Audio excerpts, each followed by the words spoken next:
Hello दोस्तों, मैं किफ़न यादव स्वागत करता हूं आपका। आज हम पढ़ने वाले हैं 15 जून 2021 के मोस्ट इम्पॉर्टेंट करंट अफेयर्स। तो लेट्स स्टार्ट।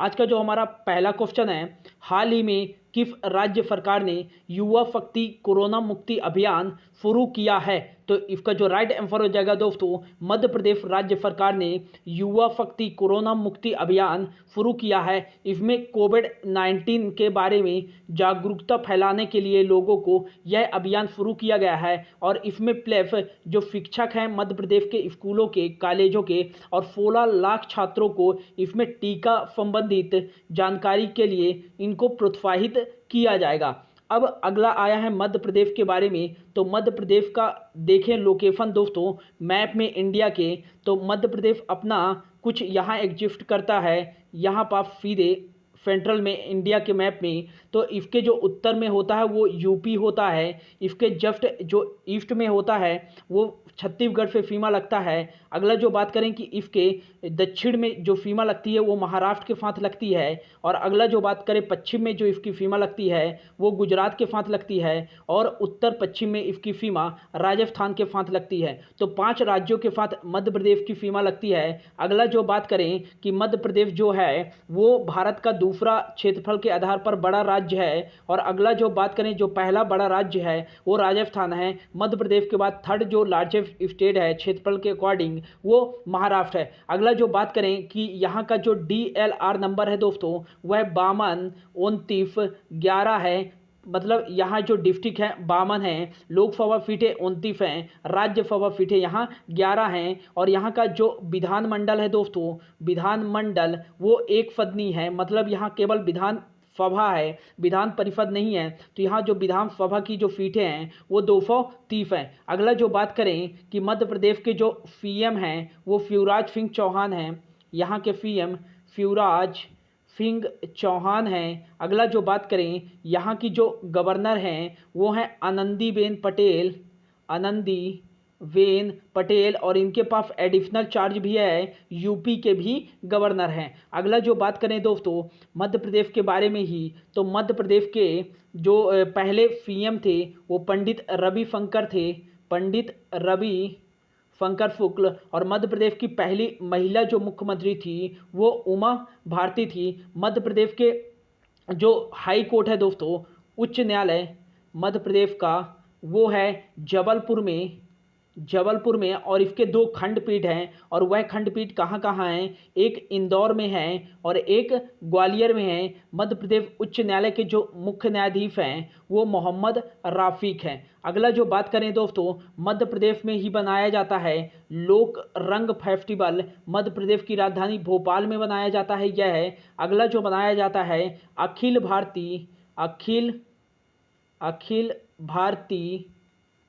भारतीय कालिदास महोत्सव जो बनाया जाता है यह उज्जैन में बनाया जाता है। उज्जैन क्षिप्रा नदी के तट पर स्थित है, और यहाँ प्रति 12 वर्ष में सिंहस्थ का आयोजन किया जाता है। अगला जो बात करें एक मोस्ट इम्पॉर्टेंट करंट के दृष्टि से तानसेन महोत्सव ये कहाँ बनाया जाता है? ये बनाया जाता है, या समारोह भी कह सकते हैं, यह ग्वालियर में बनाया जाता है मध्य प्रदेश के। और इस साल का जो तानसेन अवार्ड दिया गया है वो सतीश व्यास जी को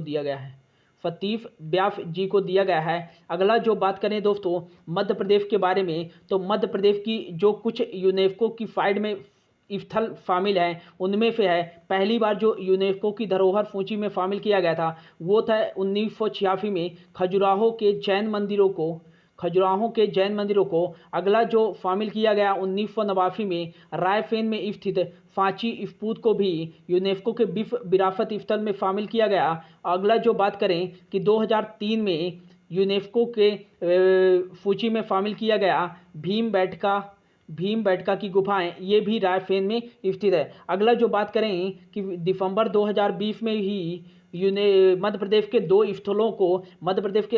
स्थलों को यूनेस्को की अस्थायी सूची में शामिल किया गया।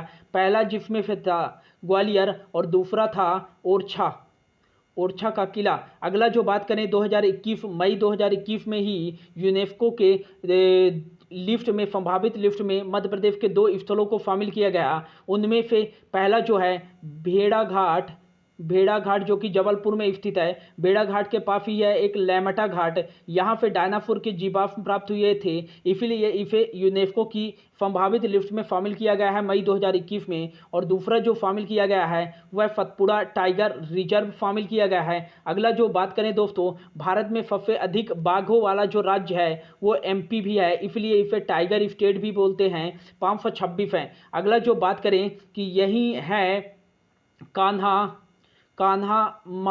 National park, Madhav national park, Pench national park, Bandhavgarh national park, और आता है पन्ना नेशनल पार्क, एक आता है Satpura national park, Van Vihar national park. अगला जो आता है dinosaur national park, Kuno national park, Omkareshwar national park. ये सभी नेशनल पार्क कहाँ स्थित है? यह मध्य प्रदेश में स्थित है। राला मंडल वन्यजीव अभयारण्य जो है ये मध्य प्रदेश में ही है, और नौरा देही सबसे बड़ा वन्यजीव अभयारण्य यही स्थित है मध्य प्रदेश में। अगला जो बात करें कि मध्य प्रदेश का एक इंदौर शहर है, इंदौर में ही है होलकर स्टेडियम, और इंटरनेशनल देवी अहिल्या एयरपोर्ट भी यही है। अगला जो बात करें, इंदौर को ही मिनी मुंबई के नाम से जाना जाता है, और इसे मध्य प्रदेश की इकोनॉमिक कैपिटल भी कहा जाता है। अगला जो बात करें दोस्तों, मध्य प्रदेश में हाल ही में मध्य प्रदेश के सीएम ने वैध आपके द्वार योजना लॉन्च की है।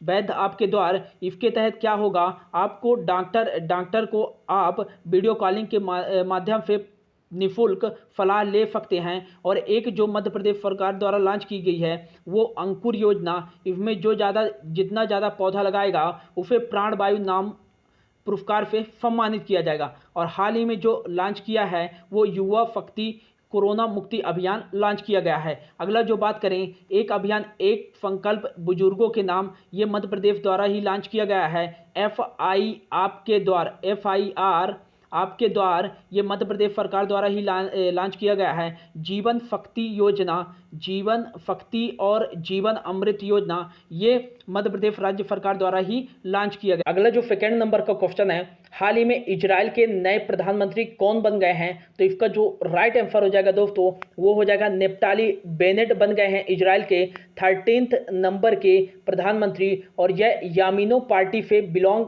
करते हैं, और इनको जो समर्थन मिला था वो 60 प्रतिनिधियों का समर्थन मिला था। और इन्होंने किसको हराया है? बेंजामिन नेतन्याहू को हराया है, और इनको जो मिला था समर्थन वो 59 प्रतिनिधियों का मिला था। और ये लिकुड पार्टी से बिलोंग करते हैं, लिकुड पार्टी से बिलोंग करते हैं। और ये बेंजामिन नेतन्याहू इजराइल के सबसे लंबे समय तक रहने वाले PM हैं, बेंजामिन नेतन्याहू। बी ऑप्शन पे है दोस्तों इसाक हर्जोग, ये इजराइल के 11th नंबर के राष्ट्रपति हाल ही में बने हैं रिबलिन की जगह।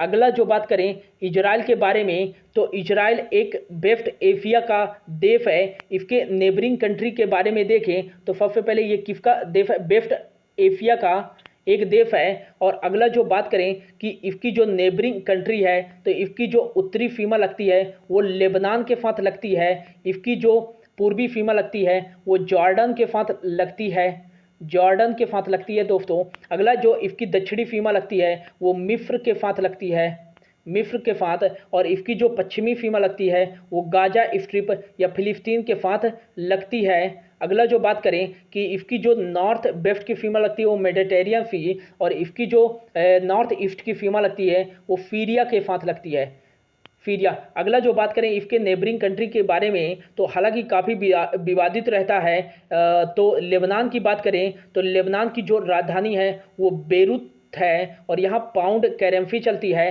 सीरिया की बात करें तो दमास्कस यहाँ की राजधानी है, और वही राजधानी है दोस्तों, वही शहर है। हाल ही में एक रिपोर्ट आई थी जिसमें सबसे कम जो रहने वाला योग्य शहर था वो था दमास्कस ही, सीरिया की राजधानी। और यहाँ की जो करेंसी चलती है पाउंड ही चलती है। जॉर्डन की जो राजधानी है वो अम्मान है दोस्तों, और यहाँ जो करेंसी चलती है वो दिनार चलती है। मिस्र की राजधानी है काहिरा, और यहाँ जो करेंसी चलती है वो पाउंड चलती है। फिलिस्तीन की बात करें तो ये रामल्ला को अपनी कैपिटल मानता है, और जेरूसलम को भी। और यहाँ की जो जो करेंसी चलती है वो न्यू शेकेल भी चलती है और पाउंड भी चलती है। अगला जो बात करें इजराइल के बारे में, तो इजराइल के बारे में हमने बात कर लिया है कि यहाँ के जो पीएम बने हैं 13 नंबर के वो नेफ्ताली बेनेट हैं और राष्ट्रपति कौन है, इफाक हर्जोग हैं। यहाँ की जो कैपिटल है दोस्तों वो राजधानी है यरूशलेम।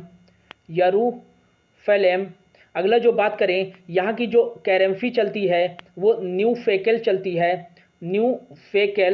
चलती है और इजराइल की जो ऑफिशियल लैंग्वेज है दोस्तों वो हिब्रू है। और हिब्रू एक ऐसी लैंग्वेज है जो कि लिखी जाती है दाएं से बाएं की ओर। हिंदी हमारी जैसे लिखी जाती है बाएं से दाएं की ओर, लेकिन ये दाएं से बाएं की ओर लिखी जाती है और इसकी जो खुफिया एजेंसी का नाम है वो मोसाद नाम है दोस्तों। अगला जो बात करें यहाँ के जो सांसद पार्लियामेंट का जो नाम है वो नेफेड है और उसमें कितनी सीटें हैं, 120 सीटें हैं। अगला जो इजराइल के करंट फैक्ट के बारे में जाने थोड़ा, तो इजराइल दोस्तों हाल ही में एक राष्ट्रीय योजना नीति बनाई है जिसमें 2050 तक यह 80% ग्रीन हाउस को कम करने के लिए राष्ट्रीय योजना बनाई है। अगला जो बात करें हाल ही में इंडिया और इजराइल के बीच में कृषि में सहयोग के लिए 3 वर्षों के लिए हस्ताक्षर किया गया है और फॉर ऊर्जा का उपयोग करने वाला 90% ये पानी गर्म होता है इजराइल में ही, जो कि एक देश में सबसे अधिक है। अगला जो बात करें यहाँ की महिलाओं को सैन्य में जॉब करनी पड़ती है दोस्तों और यह एकमात्र ऐसा देश है जहाँ की महिलाओं को अनिवार्य किया गया है कहाँ, मिलिट्री में जॉब करने के लिए। अगला जो बात करें दोस्तों कि इजराइल के बारे में ही मोस्ट इम्पॉर्टेंट अपना जो इंडिया ला रहा है हेरॉन ड्रोन, जिसके लिए 500 करोड़ की फंडिंग की है, तो हेरॉन जो ड्रोन लाया जा रहा है वो इजरायली ड्रोन ही है दोस्तों और इजराइल से ही हम इसको इंपोर्ट कर रहे हैं। और ये कहाँ के लिए लाया जा रहा है, तो LAC चीन से जहाँ जहाँ सीमा लगती है इंडिया की वहाँ तैनात करने के लिए, लाइन ऑफ एक्चुअल कंट्रोल में तैनात करने के लिए, निगरानी करने के लिए हेरॉन ड्रोन तैनात किया जाएगा भारत की तरफ से, जो कि इजरायली एक ड्रोन है। और इजराइल की बात करें तो इजराइल दोस्तों ड्रोन का सबसे बड़ा निर्यातक देश है। तो ये था दोस्तों इजराइल के बारे में कुछ इंपॉर्टेंट फैक्ट करंट से रिलेटेड। अगला जो क्वेश्चन है हमारा वो है 3 नंबर का, वो हाल ही में नौसेना अभ्यास कारपेट 2021 का 31वां संस्करण भारत और किस देश के बीच हुआ है, तो यह भारत और थाईलैंड के बीच कारपेट का 31वां संस्करण अंडमान सागर में आयोजित किया गया है, अंडमान सागर में। अगला जो बात करें एक मैत्री जो अभ्यास होता है वो भी भारत और थाईलैंड के बीच में होता है। थाईलैंड की बात करें दोस्तों तो थाईलैंड की जो राजधानी है वो है वो बैंकॉक और यहाँ बेहद जो चलती है वो मुद्रा चलती है। प्रयुक्त चान ओचा जो हैं यहाँ के PM हैं। अगला कुछ इंपॉर्टेंट एक्सरसाइज के बारे में बात करें दोस्तों तो मोस्ट इंपॉर्टेंट है एग्जाम के लिए, ये एक्सरसाइज के बारे में देख लेते हैं जो कि एग्जाम में आने की वेरी पॉसिबिलिटी है। अगला जो बात करें कि सूर्य किरण युद्ध अभ्यास ये किसके बीच में होता है दोस्तों, तो इंडिया और नेपाल के बीच में सूर्य किरण युद्धाभ्यास होता है। दूसरा है इम्बैक्स युद्धाभ्यास जो होता है वो इंडिया और म्यांमार के बीच में आयोजित किया जाता है। अगला जो बात करें संप्रीति युद्धाभ्यास इंडिया और बांग्लादेश के बीच में आयोजित किया जाता है। अगला जो बात करें मित्र शक्ति युद्धाभ्यास तो ये इंडिया और श्रीलंका के बीच में आयोजित किया जाता है। अगला जो बात करें फ्लीनेक्स युद्धाभ्यास तो ये दोस्तों इंडिया और श्रीलंका के बीच में ही आयोजित किया जाता है। अगला जो बात करें समुद्र शक्ति युद्धाभ्यास यह आयोजित जो किया जाता है इंडिया प्लस इंडोनेशिया के बीच में किया जाता है दोस्तों। अगला जो स्पेस थोड़ी बना लेते हैं हम, तो समुद्र शक्ति हो गया। अब आता है दफ्तलिक युद्धाभ्यास, तो दफ्तलिक युद्धाभ्यास जो होता है दोस्तों वो इंडिया प्लस उज्बेकिस्तान के बीच में होता है, उज्बेकिस्तान के बीच में। और हाल ही में जो हुआ है वो दूसरा संस्करण हुआ है। अल नागा युद्धाभ्यास इंडिया प्लस ओमान के बीच में होता है और नसीम अल बहर युद्धाभ्यास इंडिया और ओमान के साथ ही होता है। और ईस्टर्न ब्रिज भी वायुसेना इंडिया और ओमान के बीच में होता है। अगला जो बात करें इधर है धर्म गार्जियन इंडिया प्लस जापान के बीच में होता है ये युद्धाभ्यास। अगला जो है मालाबार युद्धाभ्यास, तो ये 3 देशों के साथ होता है दोस्तों। पहला तो जापान हो गया, दूसरा अपना देश इंडिया हो गया और तीसरा यूएसए। इन तीनों देशों के साथ होता है मालाबार युद्धाभ्यास। अगला जो है फिन्नो मैत्री युद्धाभ्यास, जापान और इंडिया के बीच में यह युद्धाभ्यास होता है। वज्र प्रहार युद्धाभ्यास इंडिया प्लस यूएसए के बीच में आयोजित किया जाता है। कोप इंडिया युद्धाभ्यास ये भी इंडिया प्लस यूएसए के साथ आयोजित किया जाता है। टाइगर ट्रंप युद्धाभ्यास ये भी इंडिया और यूएसए के साथ आयोजित किया जाता है। इंदिरा नेवी युद्धाभ्यास दोस्तों यह इंडिया और रूस के बीच में आयोजित किया जाता है। फिम्बेक्स युद्धाभ्यास यह इंडिया प्लस सिंगापुर के साथ आयोजित किया जाता है। अगला जो बात करें फिटमेक युद्धाभ्यास, यह 3 देशों के साथ India plus Singapore plus Thailand के साथ आयोजित किया जाता है। और एक आता है मैत्री युद्धाभ्यास इंडिया और थाईलैंड के साथ। और कुछ इंपॉर्टेंट हैं जैसे डेजर्ट नाइट युद्धाभ्यास 2021 में किया गया इंडिया प्लस फ्रांस के साथ। अजय वारियर युद्धाभ्यास इंडिया प्लस यूके के बीच में किया जाता है। बोल्ट कुरुक्षेत्र भी किया जाता है। तो ये था दोस्तों कुछ इंपॉर्टेंट एक्सरसाइज, होप आपको अच्छा लगा होगा। अगला जो क्वेश्चन है हमारा 4th नंबर का, हाल ही में केंद्रीय रक्षा मंत्री राजनाथ सिंह ने रक्षा क्षेत्र में इनोवेशन हेतु कितने करोड़ रुपए के बजट की मंजूरी दी है? तो इसका जो राइट आंसर हो जाएगा 498.8 करोड़ के बजट की मंजूरी दी है। भारत में हथियार को आयात कम करने के लिए और आत्मनिर्भर भारत के लक्ष्य को पूरा करने और बढ़ावा देने के लिए यह फंडिंग की गई है। अगला जो बात करें दोस्तों राजनाथ सिंह जी के बारे में, तो राजनाथ सिंह जो हैं वो केंद्रीय रक्षा मंत्री हैं और इनका जो संवैधानिक क्षेत्र है वो लोकसभा सदस्य हैं। कहाँ पे? लखनऊ से हैं, लखनऊ से। और हाल ही में डीआरडीओ द्वारा जारी 2DG दवा को भी इन्होंने उद्घाटन किया है। अगला जो बात करें दोस्तों डिफेंस मिनिस्टर के बारे में, तो भारत के जो पहले डिफेंस मिनिस्टर थे वो थे बलदेव सिंह। और एक इनके बारे में याद रखिएगा फैक्ट है दोस्तों कि ये दुनिया के पहले सिख रक्षा मंत्री थे बलदेव सिंह, और भारत के भी पहले रक्षा मंत्री थे। अगला जो बात करें कि भारत की पहली वुमेन रक्षा मंत्री जो थी वो इंदिरा गांधी थी, जिन्होंने अपने पास डिफेंस मिनिस्ट्री का अलग से चार्ज नहीं रखा, अतिरिक्त प्रभार के तौर पर रहा उन्हीं के पीएम के कार्यकाल में। और जो दूसरी वुमेन्स बनी थी वो निर्मला सीतारमण बनी थी। अगला जो क्वेश्चन है गाइस 5th नंबर का, हाल ही में पोलैंड ओपन में 53 किलोग्राम भार वर्ग में किस भारतीय ने स्वर्ण पदक जीता है? तो इसका जो राइट आंसर हो जाएगा विनेश फोगाट ने पोलैंड ओपन में 53 किलोग्राम भार वर्ग में स्वर्ण पदक जीता है। तो अगला जो बात करें दोस्तों विनेश फोगाट के बारे में, तो इनको अर्जुन पुरस्कार 2016 में दिया गया था। और ये कहाँ से बिलोंग करती हैं? हरियाणा के भिवानी जिले से बिलोंग करती हैं और एकमात्र भारतीय हैं जिनको लारियफ वर्ल्ड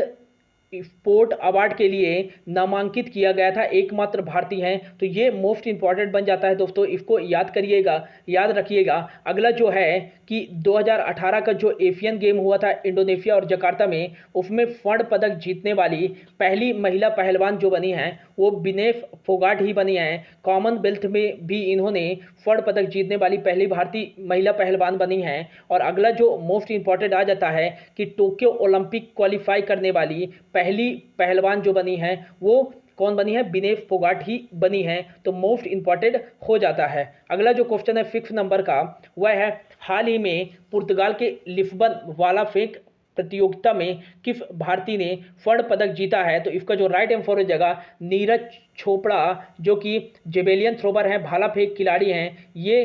यही पुर्तगाल के लिस्बन वाला फेंक प्रतियोगिता में स्वर्ण पदक जीते हैं। अगला जो बात करें ये कहाँ से बिलोंग करते हैं? तो ये पानीपत डिस्ट्रिक्ट बुनकरों के शहर हरियाणा से बिलोंग करते हैं दोस्तों। अगला जो बात करें नीरज चोपड़ा के बारे में ही, तो जो 2018 का एशियन गेम हुआ था जकार्ता और पोलैंड में, तो वहाँ का जो ओपनिंग सेरेमनी के जो ध्वजवाहक थे ध्वजवाहक वो कौन थे? नीरज चोपड़ा ही थे। और समापन समारोह में जो ध्वजवाहक थे वो रानी रामपाल थी, हॉकी की खिलाड़ी। अगला जो बात करें 2018 के ही एशियन खेल में इन्होंने गोल्ड मेडल जीता था, किसमें? भाला फेंक में ही। अगला जो है क्वेश्चन 7 नंबर का, हाल ही में किस देश ने चीनी ऐप्स टिकटॉक और वी चैट पर लगे प्रतिबंध को हटा दिया है? तो इसका जो राइट आंसर हो जाएगा सी, अमेरिका ने चीनी ऐप के टिकटॉक और वी चैट पर लगे प्रतिबंध को हटा दिया है। अगला जो बात करें दोस्तों, तो इस पर बैन लगा दिया गया था इन ऐप पर डोनाल्ड ट्रंप के कार्यकाल में जब प्रेसिडेंट थे। अब फिर से जो बाइडन ने इन प्रतिबंधों को हटा दिया है व्हाइट हाउस द्वारा। अगला जो बात करें दोस्तों अमेरिका के बारे में, तो अमेरिका की जो कैपिटल है वो आप सबको ही पता है, क्या है? Washington DC. और दोस्तों ये डीसी का मतलब होता है डिस्ट्रिक्ट ऑफ कोलंबिया। अगला जो बात करें कि यहाँ का जो सबसे बड़ा शहर है वो न्यूयॉर्क शहर है। और वाशिंगटन डीसी में ही वर्ल्ड बैंक और आईएमएफ जैसे संस्थाओं का हेडक्वार्टर है। और यहाँ के जो राष्ट्रपति हैं दोस्तों वो 46वें नंबर के हैं, डेमोक्रेटिक पार्टी से जो बाइडन। और हाल ही में इन्होंने अपनी पहली यात्रा की है ब्रिटेन की G7 में शिखर सम्मेलन में भाग लेने के लिए। अगला जो बात करें कि यहाँ की जो वाइस प्रेसिडेंट है वो भारतीय मूल के ही हैं, कमला हैरिस। और ये किस नंबर की हैं? ये 49वीं नंबर की हैं। अगला जो बात करें दोस्तों यहाँ के जो मुख्य न्यायाधीश हैं, चीफ जस्टिस हैं, वो जॉन रॉबर्ट हैं। अगला जो बात करें कि जो अमेरिका में है तो यहाँ का जो अपर हाउस कहलाता है, अपर हाउस उसे सीनेट कहते हैं।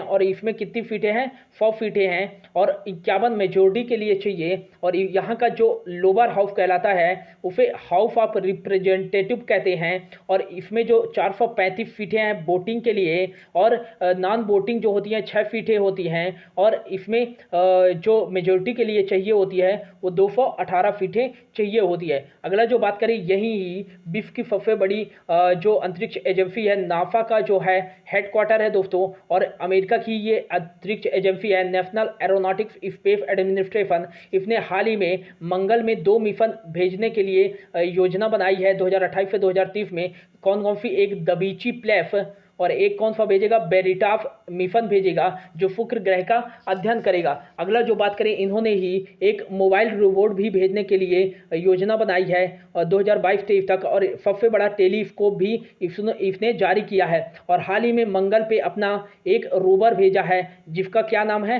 पार्फी बियरेम्फ। और नासा का जो ये रोवर भेजा गया था दोस्तों मंगल ग्रह पर नासा द्वारा जो रोवर भेजा गया था पार्फी बियरेम्फ। और ये क्या किया है दोस्तों? मॉक्फी उपकरण का उपयोग करके इसने मंगल ग्रह पर 5 ग्राम ऑक्सीजन का उत्पादन किया है CO2 की जगह। क्योंकि मंगल ग्रह पर जो है 95% कार्बन डाइऑक्साइड है और कार्बन डाइऑक्साइड का मॉक्फी उपकरण के सहयोग से ये 5 ग्राम ऑक्सीजन का उत्पादन किया है पहली बार मंगल में। और जो कि अंतरिक्ष यात्री इस 5 ग्राम ऑक्सीजन से वहाँ 10 मिनट तक रह सकता है। तो ये था नासा के बारे में कुछ इंपॉर्टेंट फैक्ट और अमेरिका के बारे में। अगला जो क्वेश्चन है 8 नंबर का, हाल ही में विश्व रक्तदाता दिवस किस दिन बनाया गया है? तो इसका जो राइट आंसर हो जाएगा ब्लड डोनेट करने के बारे में जागरूकता फैलाने के लिए यह किस दिन बनाया जाता है? 14 जून को बनाया जाता है विश्व रक्तदाता दिवस। अगला जो बात करें दोस्तों जून के कुछ इंपॉर्टेंट डेज के बारे में, तो यहाँ डिस्कशन करते हैं। पहला जो 1 जून को बनाया गया था वो बनाया गया था विश्व दूध दिवस। और 1 जून को ही बनाया जाता है वैश्विक माता पिता का अंतर्राष्ट्रीय दिवस। 3 जून को बनाया जाता है दोस्तों विश्व साइकिल दिवस। अगला जो बात करें 4 जून को बनाया जाता है अंतर्राष्ट्रीय आक्रामकता के फिकार बच्चों का अंतर्राष्ट्रीय दिवस। जिन बच्चों का शारीरिक, मानसिक और भावनात्मक शोषण किया गया है उनको याद करने के लिए अगला जो आता है 5 जून को दोस्तों, तो 5 जून को मोस्ट इम्पॉर्टेंट डेज बनाया जाता है, जिसका नाम है वर्ल्ड इन्वायरमेंट डेज या विश्व पर्यावरण दिवस। विश्व पर्यावरण दिवस जो कि मोस्ट इम्पॉर्टेंट हो जाता है। 1972 में इसको स्वीकार किया गया था और पहली बार जो बनाया गया था 5 जून 1974 को बनाया गया था। पहला जो होस्ट कंट्री था वो था यूएसए। अगला जो बात करें कि जो इस बार का बनाया गया है वो 5 जून को ही बनाया गया है और इस बार का जो होस्ट कंट्री था 2021 में वो पाकिस्तान था। और इससे भी मोस्ट इम्पॉर्टेंट हो जाता है कि इस साल की जो थीम थी वो इकोसिस्टम रेस्टोरेशन थी। और भारत ने कितने बार होस्ट किया है विश्व पर्यावरण दिवस को, तो 2 बार होस्ट किया है। पहली बार जो होस्ट किया है 2011 में नई दिल्ली में और दूसरी बार जो किया है 2018 में। तो ये था वर्ल्ड इन्वायरमेंट डेज। अगला जो बात करें कि इसके बाद आता है 6 जून को, तो 6 जून को बनाया जाता है दोस्तों विश्व कीट दिवस। विश्व कीट दिवस। और 6 जून को ही बनाया जाता है यूएनए संयुक्त राष्ट्र का रूसी भाषा दिवस। अगला जो बात करें दोस्तों 7 जून को, तो 7 जून को बनाया जाता है विश्व खाद्य सुरक्षा दिवस। अगला जो बात करें 8 जून को बनाया जाता है 8 जून को विश्व महासागर दिवस। और 8 जून को ही बनाया जाता है विश्व ब्रेन ट्यूमर डे। और 9 जून को बनाया जाता है दोस्तों विश्व प्रत्यायन दिवस। विश्व प्रत्यायन दिवस। और अगला जो बात करें 10 जून को बनाया जाता है 13 नंबर का बनाया गया अंतर्राष्ट्रीय लेवल क्रॉसिंग जागरूकता दिवस। और 12 जून को बनाया जाता है बाल श्रम निषेध दिवस, विश्व बाल श्रम निषेध दिवस। और 14 जून को बनाया गया वो हमने चर्चा कर लिया विश्व रक्तदाता दिवस। तो ये था दोस्तों कुछ इंपॉर्टेंट फैक्ट और करेंट अफेयर्स आज 15 जून 2021 का। होप आपको अच्छा लगा होगा। Thank you so much for your watching.